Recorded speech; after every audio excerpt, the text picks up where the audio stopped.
If a massive salary is the key to financial freedom, why are so many high-income professionals completely trapped?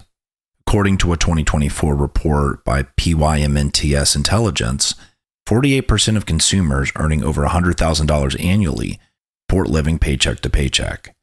A 2025 Harris poll found that 64% of six-figure earners say making over $100,000 a year is no longer a sign of wealth, but simply survival mode to cover expenses. We're conditioned to believe that out-earning our problems is the ultimate solution. But for high earners, a big salary often triggers an invisible trap. Lifestyle creep, massive debt, and golden handcuffs, which make the option to walk away feel completely impossible. This week on Escape the Clock, I'm speaking with Matt Smith, a certified financial planner who specializes in helping high-income professionals pierce the veil of the financial industry and restructure their wealth. Stay tuned to learn how to loosen and remove the golden handcuffs for yourself so you can free yourself from the grind of high earning and high burning and have the option to escape the clock.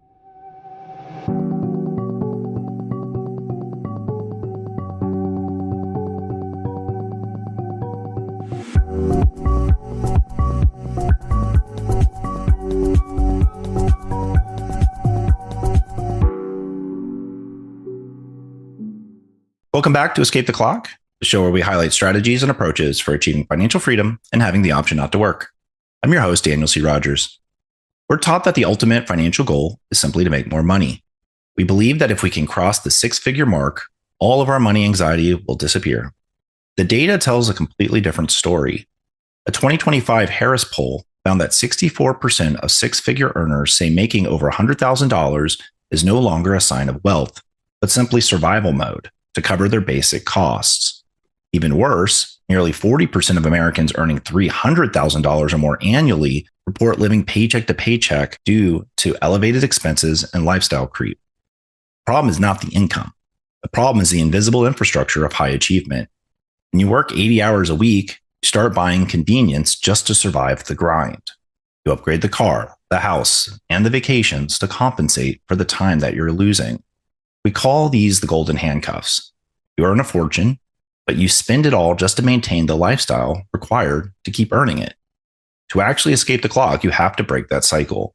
You have to stop treating your high income as a license to spend and start treating it as a tool to buy back your freedom. Today's guest has been helping clients do exactly this. Matt Smith is the founder of Concert Financial Planning and the author of the Financial Freedom Tour. He spent 14 years in the belly of the beast working for large asset managers before stepping away to build a flat fee advisory firm. Today, he helps high-income professionals navigate the specific traps of lifestyle creep, income volatility, and burnout. Matt, welcome to Escape the Clock. Hey, thank you so much. I'm really happy to be here. Excited for the conversation. It doesn't get any more closer to the purpose of why we're here than this. Yeah. I've worked with so many people, and this is the main wake-up moment they've had is, wow, I just spend all these hours at work. I feel so trapped by it. I'm making good money, but it's so hard to walk away from it. So I'd love to go back. You spent a decade watching how the traditional financial industry operates before you launched your own firm. When you looked at how all these high earners were being advised, was there like a specific pattern that you saw that made you realize that the standard model was failing them? Well, yeah, they weren't being advised. So I'm going to go to nuance here that it was 14 years because I want to be clear that I went through the 2008 financial crisis live, like while it was happening and being in the belly of the beast of the asset management industry and saw it from the inside. My old role was to market investments to financial advisors who would then prescribe those investments to their clients. And, what I found was that young high earners were not getting any advice because they had not yet built a significant enough portfolio that could be managed for a fee. These people are coming out of law school. They've got 200 grand in student loans. They want to buy a house. They're maxing their 401k. They have all these other life obligations that are hitting them. And because of that, they can't build a brokerage account up to 250, 500,000, whatever the minimums are for kind of the brand name banks. And so they're not going to get attention and advice until much later. So I'm married to a big law attorney. I met her when she was a second year associate, and now she's an equity partner and all that good stuff. They need the advice. They're making choices about student loans and life, having children, buying a home, getting married, and they need the advice. It's like in big bold red letters at the top of my initial sort of interview questionnaire. It's like, you're working all these hours, like don't let those dollars just go off into the void and get completely, like, make them work for you. So anyway, long-winded answer, but they weren't getting advice, and so I saw a clear opportunity there. I know you saw this trend in big law. I was seeing it in big tech, but I think it's true in a lot of these higher income professions for sure. And when I went to put my book together, it was because I was having these exit interviews with people, and they were really kind of confused how I was able to accomplish something that they should have been able to do as well based on the numbers, but they weren't really making the right moves, and they were kind of feeling trapped by that paycheck. And look, like, people are very interested in this now. There was a Deloitte study found that 77% of professionals have experienced burnout at their current job. And so there's definitely high stress roles leading to significant declines in mental well-being, and it's causing this awakening. So I'd love to get into the psychology cost of the golden handcuffs themselves. So when you are talking to someone, or someone's coming to you and they're exhausted, they're working 80 hours a week or whatever it is, what is the specific psychological mechanism that you're noticing that's keeping them locked at their desk, even when they know that there's this cost that's destroying them? It's fear. I think a lot of people who make it into this sort of echelon of not corporate America, but of law, basically, they were likely among the top of their class in high school and in college. They probably went to a top 14 law school. And a lot of what drives those people is many of them are the first in their family to have significant wealth. A lot of them don't come from generations of wealth. And so many of them come from kind of not an abundance mentality at all. And there's a feeling of fear that, like, okay, I've made it here. And if I don't continue in this place, like, what's going to happen? If I don't make as much money as I am now, what's going to happen? And at every stage along the way, the goalposts keep getting moved. And lifestyle creep can be a part of that. I actually think that it's more the way our society is evolving over the last decade or so, especially with costs going up. And like, we have 3 kids. Our oldest is 6. And so we're doing daycare for 2 kids right now. At one point, we had 3 kids in daycare. We're having to consider maybe private school down the road. The cost of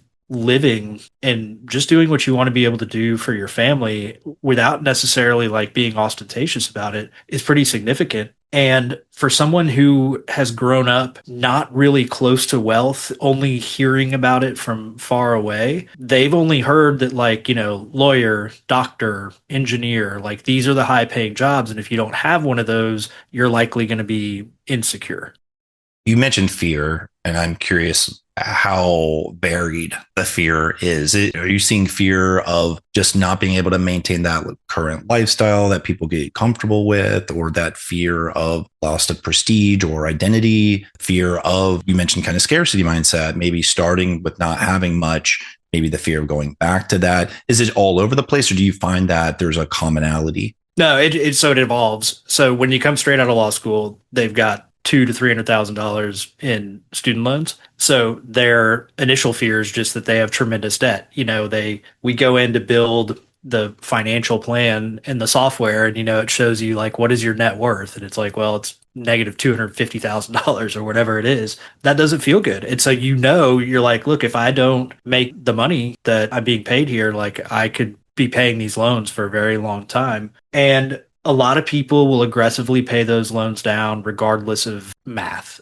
There's a big misconception that my role is like a hard science, and it's really not. It's very much a soft science. And so I can show people, here's the optimal strategy, let's say, to pay down your student loans while you are trying to accumulate wealth and save for current and long-term goals. But a lot of people just hate having that debt, and so they're going to aggressively pay it down, and that's fine. We'll develop a plan to do that. But once they get that done, now they're looking to buy a house, and they can't go buy a house if they don't, at least in the neighborhood they want, if they don't maintain the job. Or, they're getting married, they've gotten married, they're having kids. Maybe they have the children, and now they've got to pay for daycare. and they've got to pay for private school. And just the cost of having kids is so ridiculous. That's really where you can get caught up in lifestyle creep, especially. It's not like I don't see people going out and buying Porsches. That's not like what I see from my clientele, but I do see this pressure to just do everything you can for your children. And a lot of times that includes like sports and things that can get, super expensive, camps, all that kind of stuff. So anyway, it's just always a moving goalpost. And then, as your kids get a little bit older, now you're more focused on college costs, and we we run the projections for college costs, and it's like, 15 years from now, it's going to be, oh, I don't know, 80,000 a year, something like that. And the last thing I'll say about this, as the source of fear is changing and evolving, also what I think people underappreciate is the impact of taxes on their income. I've had situations where a client has said flat out, I didn't get paid what they said I got paid. It just didn't happen. And so we look at the pay stubs and we go through and we're like, look, here's what you paid in federal taxes. Here's what you paid in state taxes. Here's what you paid for employment related taxes, Social Security, Medicare. You're doing the right thing. You're maxing out your 401k, but that's also, 20 grand that you're not feeling. And so, like in that case, they had been paid what they were told, but their brain couldn't even fathom that their net income would be what it was, given the sticker price, so to speak, of their salary. Yeah, yeah. Life is always just getting more and more expensive. We just keep getting busier all the time. And I do notice that high earners are notoriously busy all the time. Right. And so how much does autopilot contribute to the problem? Because I do think people are just trying to keep their head above the water. Yeah. So often. Do you find that people just have blinders on and that's kind of also hurting? I would say that sometimes they will get on autopilot and have blinders on in terms of there are other things in life that are critically important that they should be focusing on. And they don't have the time. They just don't have the time. So whether it's like, dealing with their finances or taxes or whatever, whether it's focusing just on their life, that's far more important in the long run than career kind of stuff.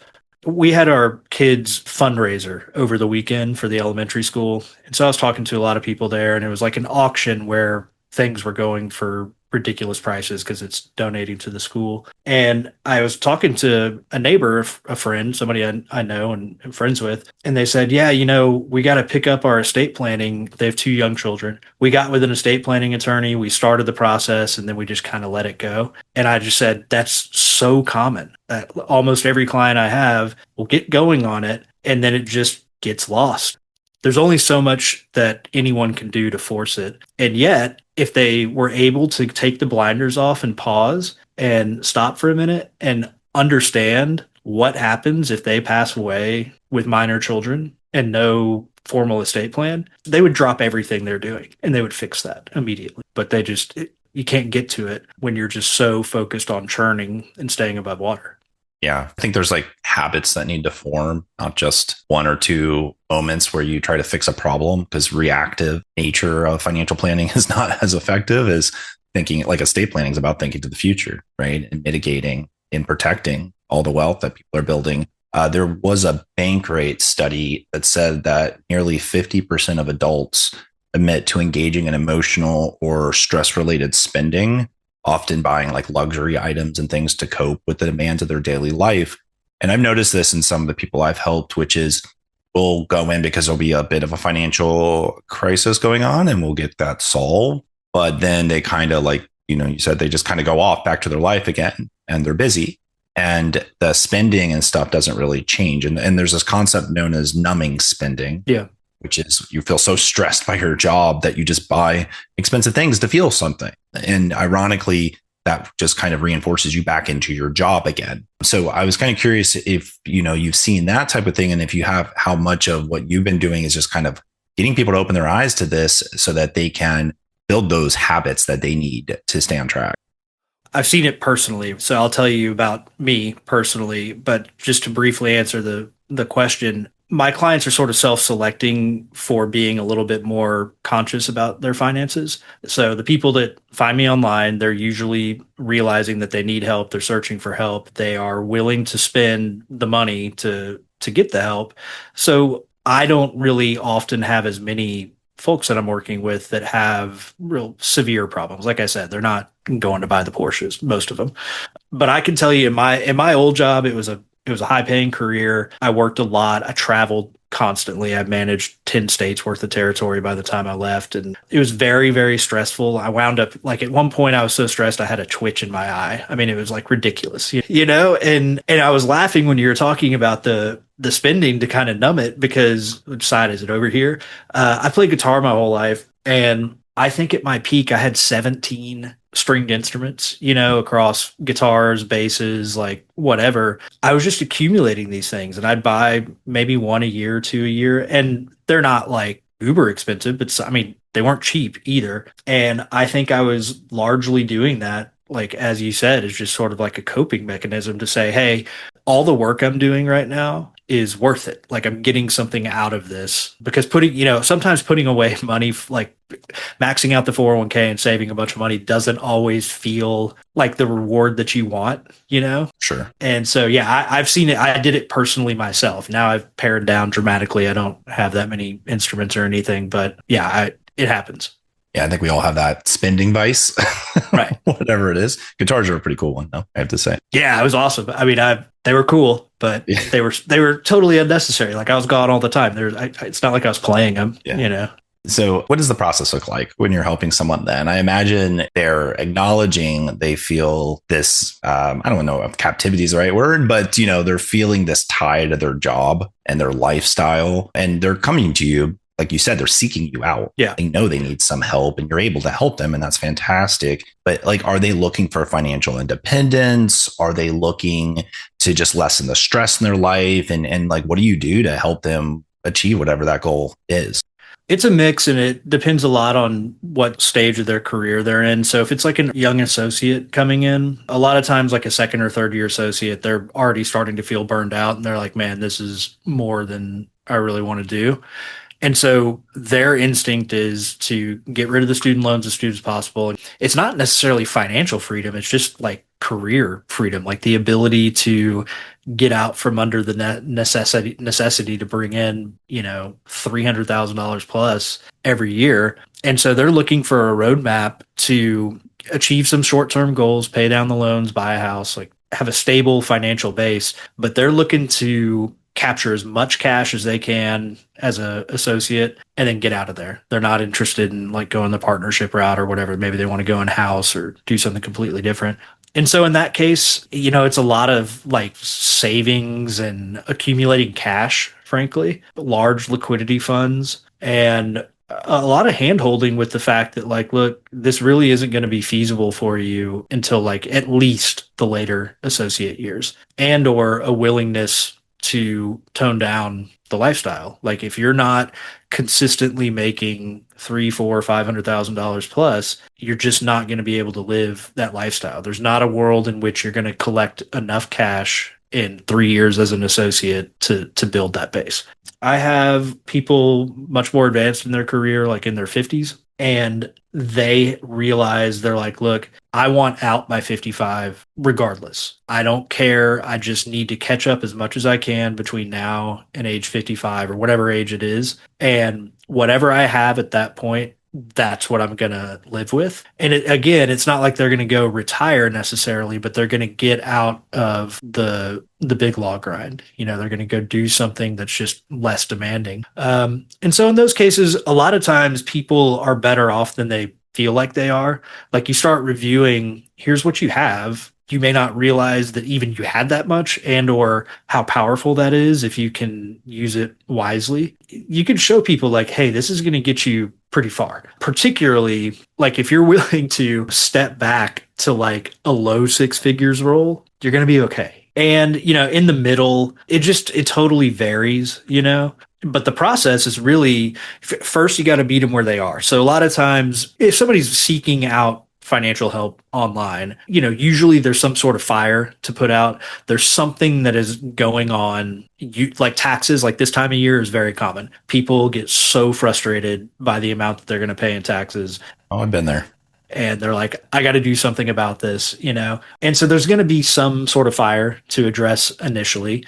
But yeah, the basic process is to get a comprehensive picture of where they are right now. And then just there's some initial tweaks that are pretty common. It's like if you're not doing a backdoor Roth IRA, probably should do that. If you're not using your health savings account because you're concerned about the high deductible health plan, probably should be doing that. Like there's some low hanging fruit that's pretty common among people. Building up a liquidity fund that's like some people will come in. I'm not making fun of them, but they'll come in and they'll be like, well, I've got 10,000 kind of liquidity base in my checking account. I'm like, no, that's not nearly enough for what we want to do. Right.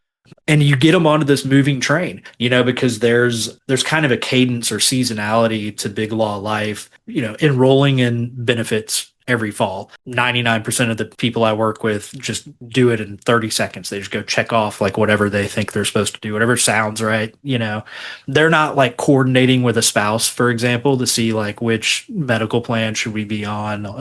It's so taxes, benefits, bonus season at the end of the year where they find out like the end of December what they're going to be paid. It's going to be under withheld. They're going to owe more taxes on it, like figuring that stuff out. It's meeting where they are, getting them onto a moving train that sort of stabilizes them, I would say. I wanted to ask you, because I know some people might feel that burnout, but there's only so much in their control to a certain degree because the system itself is designed to kind of keep people at jobs for certain amounts of time. Yeah. There was a Charles Schwab workplace survey that revealed that 73% of employees receive equity or deferred compensation, and that is the reason that they remain with their current employer. Yep. So they know they need to wait for that compensation. It was part of their package. It's worth it to them. But I was curious if you see people coming in who are paying a massive cost with this vesting, with their health or their family. Maybe they're facing potential divorce. How do you deal with the more serious side of people feeling handcuffs? I think people intuitively would expect somebody in my position to tell them, well, you have to do this or that for your financial life. And when I can give somebody permission, when I'm like, look, if you don't save that extra $2,000 or whatever because you go buy a guitar, it's not going to make any meaningful impact on your financial life. And on the big things, most of my attorneys, they don't have equity comp like in the law firm or anything like that. But I do have a lot of their spouses might work in tech or something like that. And at the end of the day, it's just not worth it. I mean, it can be a negotiation tool for one thing. If you're being recruited to go somewhere else, it's completely reasonable and rational to tell the other place, hey, I'm going to lose 60,000 in restricted stock units. And it's hard for me to walk away from that. What can you do about it? But I just can't stress enough how much more important your own happiness and the people around you and the life you're building, all that stuff is so much more important. Before I started this company, I worked for two companies kind of for longer stretches of time. I think it was less common. I was like at the first place for 6 years, the second place for 8 years. I didn't do a lot of hopping around. And when I left each one, it definitely felt like, oh my God, like the world is ending, the rug sort of pulled out from under you. And you're like, geez, I've built all these relationships. I've got all these great friends from the company. And it's hard to imagine, like, what do you do with yourself when that's not your 24-hour a day kind of thought process and role in the world. And like after like a week and a half, that's completely gone. It's like you get this step back and you get to see the forest instead of being stuck in the trees. And you're like, man, there are so many other opportunities out there. Everywhere I've left, I've been happier where I landed. And the financial stuff largely is going to take care of itself, particularly for my clientele. I mean, these people, their resume is impeccable. They're not going to be out on the street. Like they're gonna land on their feet and get somewhere, but it's so hard for them to see that when they're in the middle of it. So yeah, the answer is your sanity and happiness is not worth the $60,000 in restricted stock units. Also, wherever you go next, probably if you got restricted stock at your last place or some kind of equity compensation options, whatever, the next place you go, if it's in the same industry, it's likely going to have something similar. And I promise you that 10 years from now, you're not gonna even ask what would have happened if I had those $60,000 in restricted stock or equity comp or whatever it is. It's not something you're going to be concerned about, but you are going to be happy that you didn't have a decade of unhappiness because you were stuck someplace over money. Yeah, life goes on after the job. Yeah. So, quick question. What are the big money moves that high earners are typically missing? Is there one big financial move that you're like, oh, people should miss this, and if they would just start doing this, they might be like, loosen those handcuffs a little more? The most simple things are the biggest impacts. I would say the biggest money move that comes to mind that they're not doing is just a regular, ordinary cadence of automatic investments. Mhm. A lot of people will come in and they're doing their 401k, they're doing their health savings account maybe, but they're not filling up a brokerage account on a regular basis. They're not building up a liquidity fund. They're not doing the backdoor Roth IRAs and literally just setting that up and where you don't even see the money. Like I promise you, you don't feel it. I mean, I have so many clients that feel like they're living paycheck to paycheck when they come to me, but then we might set up like a $2,000 a month investment program for them and they don't miss it at all. Like they don't notice it. They don't feel any more cash strapped. Like it's totally fine. And then suddenly, like 2 years later, we've been blessed with like really great stock market performance recently, but they can't believe like how much it's worth. Right. And they have a tremendous sense of security also if we built up like a lot of my clients will build up about 100,000 in liquidity, just money market cash. And that gives you so much security and a feeling of like I've had people that have left their associate job in Big Law to go start like an Amazon business. They did it for like 6 months, didn't pan out. They just went back to their Big Law job, but they had like a fresh perspective and different perspective on it. And now they're going the partnership route. They're actually like excited about it, believe it or not. So yeah. So what I purport to give to people is I'm not like a stock picker, anything like that. It's nothing flashy or fancy. It's like literally just taking the maintenance off of your plate is going to be a huge benefit to you because it's very likely that you're not doing the basic maintenance stuff that you should be doing in the first place. When you can just get that right, I mean, that's like a significant part of the battle.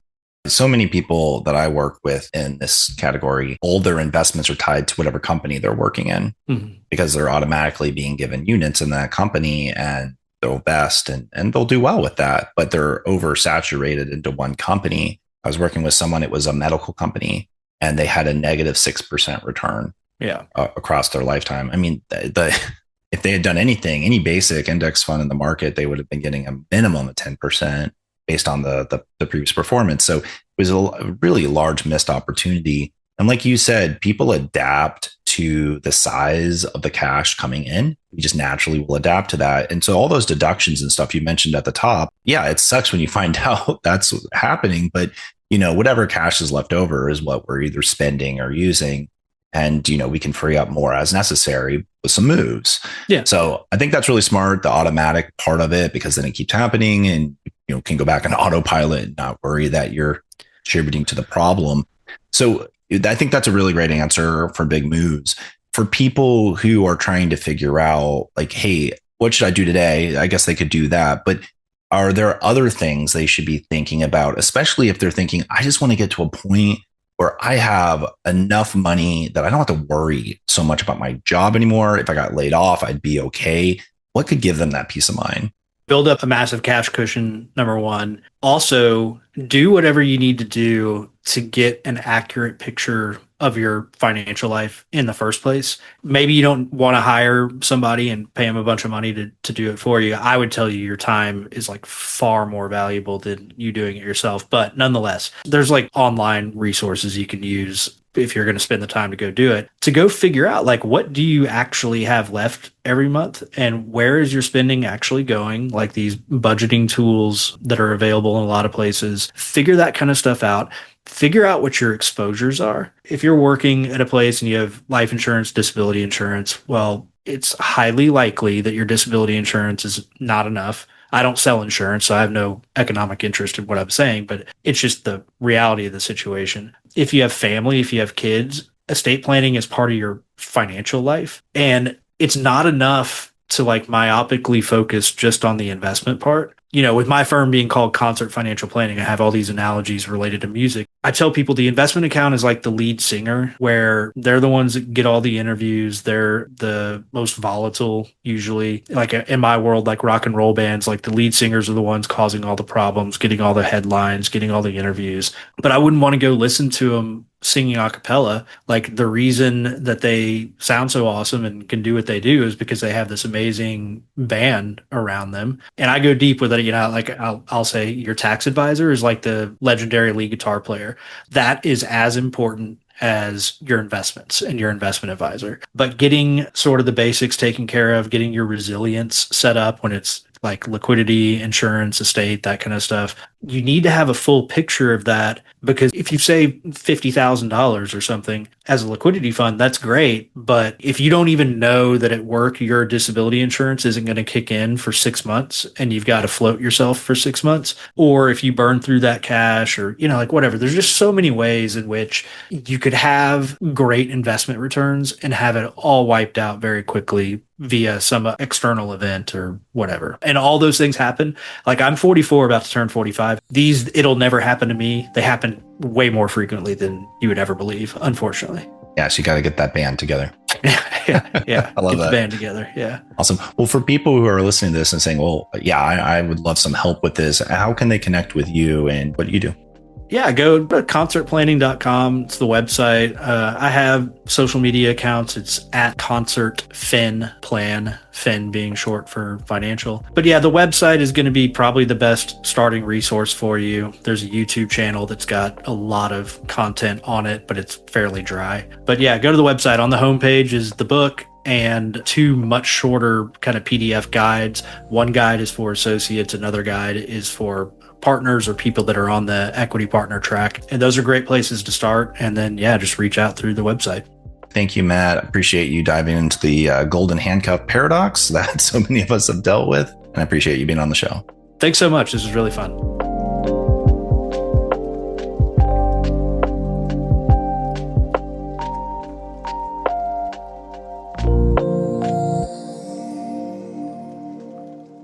I experienced the very thing that we were talking about today.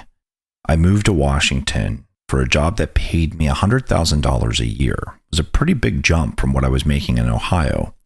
And I thought that alone would solve all my financial problems. But as that income increased, so did the size of my problems.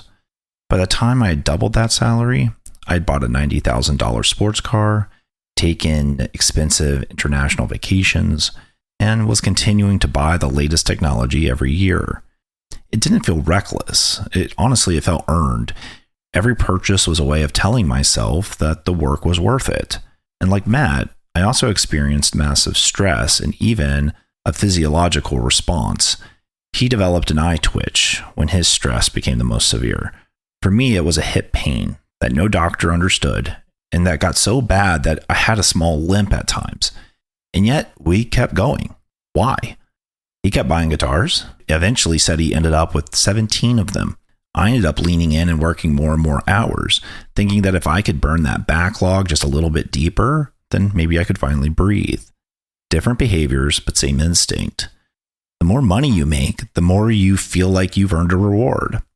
Some spend that money to numb the stress of the high-pressure job. Some bury themselves in more work, because at least the work feels productive. Both behaviors look different from the outside, but they come from the same place. A body screaming run, while the handcuffs still hold us in place.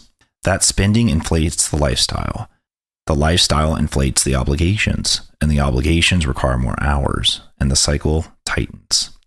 When it comes to finances, we're taught to take that 401k match and have some savings. But the 401k contribution doesn't feel like a reward when you're drowning. And that bonus, that doesn't feel like progress when the next vesting cycle is already looming on the horizon. So a little goes into savings, and the rest goes towards some cool piece of tech or maybe an expensive trip. Anything that feels like proof the trade is working. Yet according to a Gallup 2024 workplace study, 18% of employees who say they are staying for the money also report being actively disengaged. They have mentally quit, but have not financially quit. They are waiting for the next vest or the next bonus or that next number, while life quietly drains around them. You cannot see the handcuffs around your wrist, but if you're honest, you can feel them. It's not a trap that we fall into this. It's one that we all agree to. We trade our time and energy for compensation, sometimes generously, but that transaction is what ties us firmly to the agreement. And the cruelest part is that the higher we climb, the tighter it gets. Every promotion adds responsibility. Every raise adds that lifestyle. Every new vesting cycle pushes the exit date out another 4 years. The handcuffs are not gold because they glitter. They are gold because they are worth way too much just to take them off. And what Matt made clear is that the solution is not a dramatic move. It's honestly a series of quiet, boring, invisible ones. Build a liquidity fund. Not that $10,000 that we can just say we have something in savings. That can disappear in a single bad month.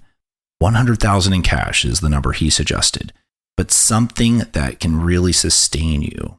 That will change your psychology. That will give you the mental security to take a breath. It can be the difference between tolerating a bad situation and having the option to leave one. Then automate the brokerage investments alongside the 401k. When the money moves before you see it, you stop grieving it. And one day you look up and you realize that it's been quietly building a life raft while you were busy surviving. Just do that low-hanging fruit, the stuff that so many people ignore. The backdoor Roth, the HSA through a high-deductible plan. That coordination with your spouse on which benefits plans would actually make the most sense for everyone collectively.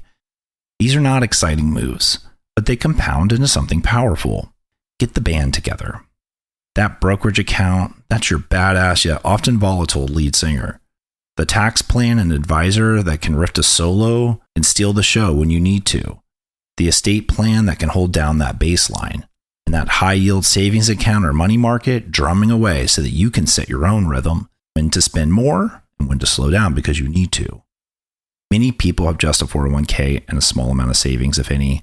That is not a superstar financial band. That is an amateur karaoke night. It's time to get the band together and to make some real music. And if you're a high earner who has been telling yourself that this will all sort itself out when things slow down, I'll be honest, it's not really going to slow down.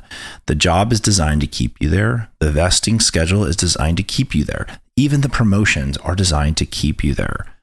The exit is built in the margins of the life that you're already living. That is where this work happens. I'd love to hear from you. Are you carrying a pair of golden handcuffs right now? And if so, what's the thing keeping them on? Email me at contact@escapetheclock.com or leave a comment wherever you listen. I'm Daniel C. Rogers. Thanks for listening, and best of luck loosening the cuffs and escaping the clock. I'll catch you next week. That's a wrap on this episode of Escape the Clock. Everything you've heard today is for educational purposes only, designed to help you think, plan, and build a stronger financial program. Take what resonates, bring it into your Escape the Clock plan, and review it with a qualified professional before making any major moves. The book, the free planner, and the one-on-one time with me are all waiting for you at escapetheclock.com. If this episode was valuable, please leave a rating, share it with someone who needs to hear it. I'll catch you next week.